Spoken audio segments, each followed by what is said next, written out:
বৈশ্বিক এই তেল সংকট এবং যুদ্ধের প্রভাব নিয়ে একটি ছোট গল্প নিচে দেওয়া হলো। এই গল্পে বিভিন্ন দেশের সাধারণ মানুষের জীবনের এক সুতোয় গেঁথে যাওয়ার চিত্র ফুটে উঠেছে। একই আকাশ, একই হাহাকার। শহরের নামগুলো আলাদা, মানচিত্রে তাদের দূরত্ব হাজার মাইল, কিন্তু 2026 সালের এই তপ্ত মার্চে সবার ভাগ্য যেন এক বিন্দুতে এসে মিলেছে: জ্বালানি তেলের শূন্য ট্যাঙ্ক আর অনিশ্চয়তা। তেহরান ও তেল আবিব বারুদের গন্ধ। গল্পের শুরুটা মধ্যপ্রাচ্যের আকাশে।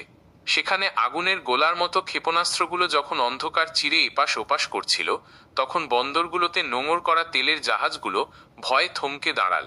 হরমুজ প্রণালী, যা পৃথিবীর ধমনীর মতো তেল সরবরাহ করে, সেখানে তখন যুদ্ধের রণদামামা। এক ফোঁটা তেলও আর বের হতে পারল না। 2 ঢাকা, মাইলব্যাপী দীর্ঘশ্বাস। ঢাকার কল্যাণপুর পাম্পের সামনে রাত 3টা।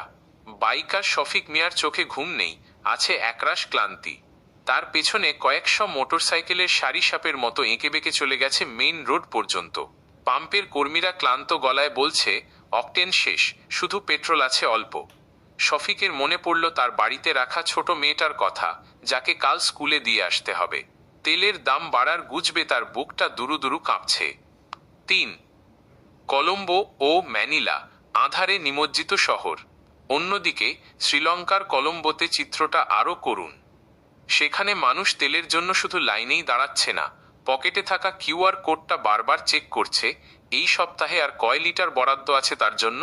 ফিলিপাইনের ম্যানিলা শহরে অনেক পাম্পে ঝুলছে নো স্টক বোর্ড। সেখানে বাইকাররা পাম্পের সামনেই তাঁবু টাঙিয়ে রাত কাটাচ্ছে, যদি ভোরে তেলের ট্রাক আসে।